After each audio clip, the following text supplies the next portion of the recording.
Welcome to LA Interview. My name is Joseph Armillas. This week's guest is Matt Cinquanta. I'm the guy who stands up, speaks for, cheers on, and contributes to that great and amazing story off and on the screen. That statement is the first sentence in Matt Cinquanta's biography. Matt is a very versatile actor who grew up in Arvada, Colorado, the youngest of 3 brothers and 2 sisters. And like many before him, he headed for Hollywood. Matt's background includes an amazing variety of skills and interests. While pursuing his passion for film and television acting, Matt makes one promise: I'm going to surprise everyone. And you know what? I believe he will. His acting style reminds me a lot of Robert De Niro, Al Pacino, Gary Oldman, all of whom are his idols. That's Matt Cinquanta, next on LA Interview.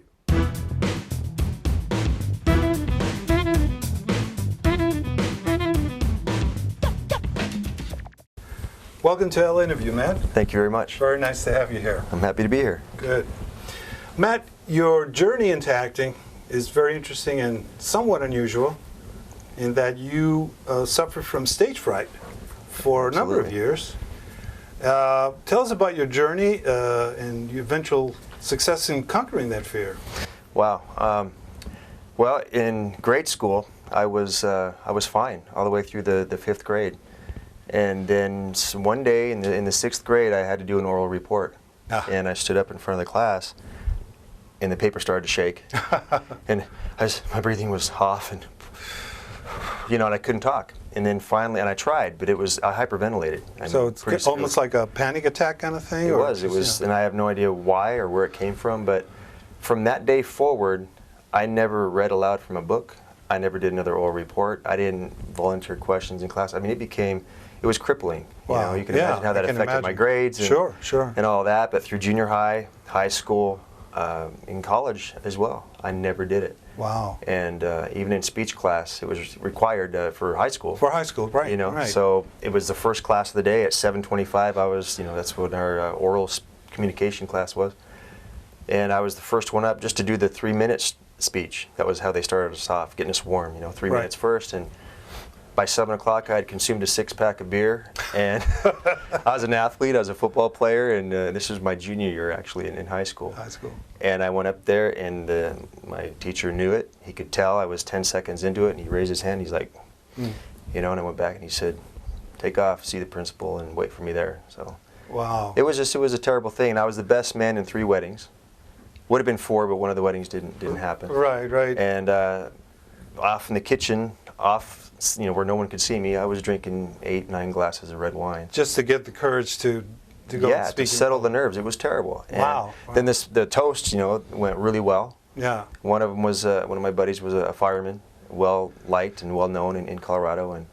And so there's 300, 400 people plus in this place. That could be terrifying. I was terrified. Yeah. But then after doing it, everyone thought I was sober. You were great, right? Yeah, it was great. You should be an actor. Yeah, well, I was, let's see, where should I go from here? I was a football player, despite being a professional football player, right? Yeah, eventually Wow. I did. That's I played amazing. some professional indoor football. And wow. during that stint, my last year playing, I did a commercial for Campbell's Soup with Neil Smith of the Denver Broncos, and I was a Seahawk, and we had a little scrimmage going, and I never signed with an NFL team. I only played arena, but that day, I became a principal performer with Neil Smith. Wow. And only because I was on camera, I didn't say anything. Right. And Taft-Hart lead, I didn't know what any of this meant. I called my brother Mark here in LA, and I said, "This is what just happened." Right. And he said, "Matt, you know what? You need to come to LA and give it a shot." And I said, "But the stage fright thing, I can't think of anything more scary." Right. But I decided that, and ironically, my father had passed away recently before I moved out here to LA. I see. And we were going through his things in the den that he had, and one of the things we found was a book called The Life You Were Born to Live, and none of us had ever seen the book before. Wow. And ironically, how interesting. It was, and it was written by Dan Millman, a Right. former Olympic gymnast, and he played an important role in my journey as an athlete and my training and everything. Oh, so you already knew about I him was as a writer. familiar with him. Yeah, Okay. he wrote Way of the Peaceful Warrior. Oh, yeah, sure. They later made that into a film with Nick Right. Nolte. And, Wow. yeah, he played Socrates, but it was a fascinating book, and it helped me along my journey. And here it was, this book written by him, what was compiled by him, because it was about birth numbers and how that's determined how that's used to determine your life purpose Interesting. and what your life obstacles might be. In that book, I turned to the page that was my number, my mathematical number, and it said, your biggest obstacle in life is public communication. Speaking in large venues and things like that. And I said, Wow. well, if you were to overcome this obstacle, this is where your life purpose will be fulfilled. Right. And it was just another reminder, because I had been crippled by this fear, and I said enough. So I got here to LA, and I found the scariest acting class I could find. Good for and you. it turned out to be amazing. David Kagan's School of Film Acting in North Hollywood at the time. And Brad Greenquist was an amazing guy, Andrew Borba and David Kagan. I mean, these guys got me up in front of the room, and more or less, day one, you get on this uncomfortable stool in front of the class, 2 cameras rolling, there's a split screen behind you so everybody watches what you're doing. You're totally exposed. Completely. Can't hide behind anything. And my there. heart was pounding. I had sweat rings down there to my belt line on each I've side. been there for other reasons, but I understand what you mean. It was amazing, and I more or less told the exact story I just shared with you now to the class, and I more or less said, I'm not here to be an actor. I'm here to face this fear and conquer this demon that's haunted me all my life. And I said, if I could be in class, that would be cool. And they all said, we want you here. 3 months later, fast forward, I had an agent. I was comfortable. I was having fun. Wonderful, wonderful. Is that why, what motivated you to start Clear of Fear? It is, exactly, because we all have a fear that we carry along with us. Yes. Sometimes many fears. The one in particular for me was the stage fright, the public speaking. And once I conquered that fear, it spills over into every other area of your life. It just does. It changes, your whole life changes direction. That's right. The people you meet, the things you're doing, and the opportunities. Your life experience is completely different, and it's been awesome. Yeah. And I still get nervous. If I can go up and do a monologue or something. Yeah, that's normal though. But it's good nerves. Yeah, it's good nerves, right? It's a positive energy. And I still do it. And that's the key, is with Clear of Fear, my motto is, when fear no longer dictates the outcome, then you're truly fearless. Wow. So, I could have gotten, in college, I was supposed to do a speech, in college. I was like, oh God, or a room full of 300 students, because it was auditorium style, Colorado State University. And I got up there and I stood there at the microphone, and I looked down and I saw my shirt moving. With my heartbeat. That was the heartbeat. Oh, wow. Yeah, and then I could feel it in my breath. And there was no way I could have spoke without it sounding like, So I stopped. I just walked out. Yeah. I walked out. But fear dictated the outcome of that. Yeah. If I had tried it, just spoke the words, even one word, then I would have been at least triumphant over, getting that fear taken care of. Well, what an amazing transformation, because I've seen your work, and when you're on screen, you don't see any of that, and obviously, you've been very successful at that. So that's a great thing to learn about, and a Clear of Fear. Now, tell me about that. That's an organization that you're trying to get going, correct? Yeah, and it'll be my life, like what, my baby, my opus, whatever you want to call it. Yeah, and it's going to be a long-term thing. It's to inspire people of all ages, 6th graders that are going to have to get up and do a speech that are terrified, like I was. People of all ages to identify, face, and conquer their fears, because when they do it, important. Sure. it's change lives, contribute, You are also a private investigator, a licensed private investigator, which I think is fascinating. I never met anyone that was a PI. And also, you played football professionally. You're a licensed pilot. Well, I'm not I do fly small engine aircraft. Because we have my dad's airplane in Colorado. But I don't legally fly it. Okay, I got it. But I can fly it, absolutely. Fly. My oldest brother, Daryl, and I, we go and we fly the airplane when I'm out there, And you're a precision driver, which is not quite a stunt driver, but in Hollywood they use drivers that can have good control of the car. Bet, yeah. So you do that as well. Yeah, yeah, definitely. I went through the tactical driving school in Colorado, and also through the police departments. Oh wow! High-speed tactical driving course. Yeah, and that was awesome. I learned more there actually than I did in the stunt driving school. Well, those are all great skills for an actor to have. Yeah. I mean, you know. Yeah. And get involved with some stunt work and just minor stunts. But it's important for an actor to be able to get on the set and have a fight scene take place where they don't need a double to come in and you can do it. Yeah, yeah, that helps a lot. Yeah. You just got cast on a major project as a principal. Yeah. Tell us about that. That's very exciting. Yeah, it is really exciting. And for the first time yesterday, I had a little question mark in my head, like, oh God. now that here I'm it comes, here it comes. But it was short-lived, and that feeling. So yeah, I'm excited. It'll be my first lead role in a major motion picture, which is really cool. It's called Drinks and Punches, and it'll be directed by Josh Tessier, and fantastic younger actor, but he's brilliant. He's gonna shake Hollywood up. He's gonna contribute a lot. Okay. To the filmmaking here in Hollywood. So I'm excited. In fact, he's directing a second film that I'll be in as well. Cool. Oh, cool.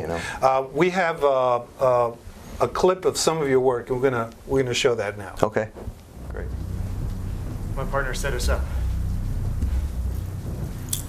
I need the key. I need the key for leverage. Why? Doesn't matter. Get it. You get the key. I get you to your sister. I promise.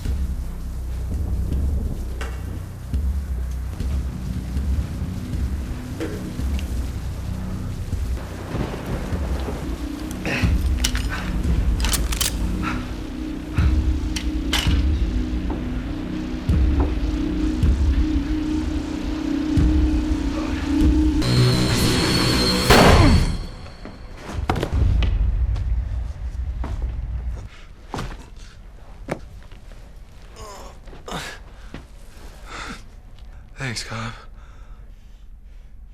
Yeah. Where's the key? I gotta get it out of that guy's stomach. Yeah. You do that. I'm gonna go check on the guys.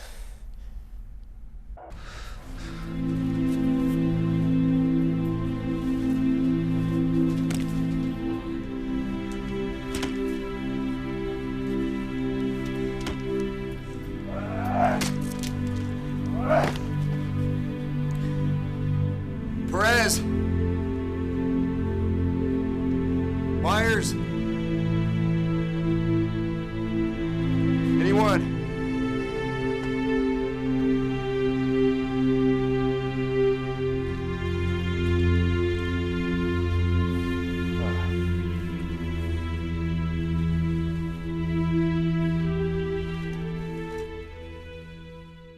Well, that was very impressive. Very impressive. Thank you.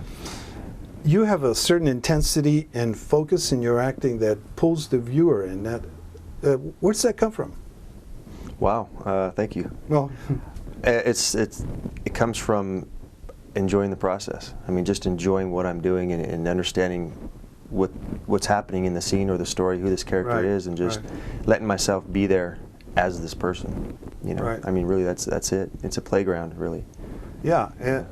Now, I'm wondering if your experience as a private investigator has any kind of influence on that part of your process. I think probably, yeah. I think it does. Yeah, absolutely. I mean, there was many times in my private eye career that were situations that didn't rattle me much, that maybe had at first, but I got used to, or that might rattle the normal person or someone that's not exposed to that all the time. Yeah. Some things that people would think were scary. Sure. That I kind of had a lid on, had it in control, that kind of thing, or if it's in court, testifying in a major trial or something like that. I've done that. So yeah, I think so. And how did you get into that kind of work? Well, when I was pursuing professional football, I would be in camp, and then eventually cut, and sent back home. And my oldest brother, Daryl, he was they called him Super Cop. He was a fantastic detective. Really? Wow. They did. That's a whole another story altogether. He was an amazing detective in Denver, and he retired actually at 19 years instead of 20. There was a big story that went down, and he more or less said, "I'm bigger than this, and I'm out." And he was on Current Affair way back in the day. Wow. You know, and he's writing a book. It's going to eventually be a movie. Good. But anyway, he started his own private investigation agency. And so when I wasn't playing football, I would be getting cut, and I'd come back home, and I'd go into my training for the football. Right. I started doing surveillance work with him and his retired detective buddies and retired FBI guys, and so I was learning from the best, and so I'm mixing it up with these guys. Right. You're working with all these guys, and you're absorbing all that. Yeah. That behavior and knowledge. You're right. I did. I absorbed a lot of it. Right. And then brought my own too into it. Right. And obviously. it was great. You know, it was cool. Wow. It was cool. I'm glad I had it. I think that's you're very you play very intense bad guys and action type guy, and I think that's really great because that's you have the experience. You have the actual experience of having lived that life. That's amazing. Yeah. Thank you. Now you're also a writer. Yeah. And short stories. You write screenplays.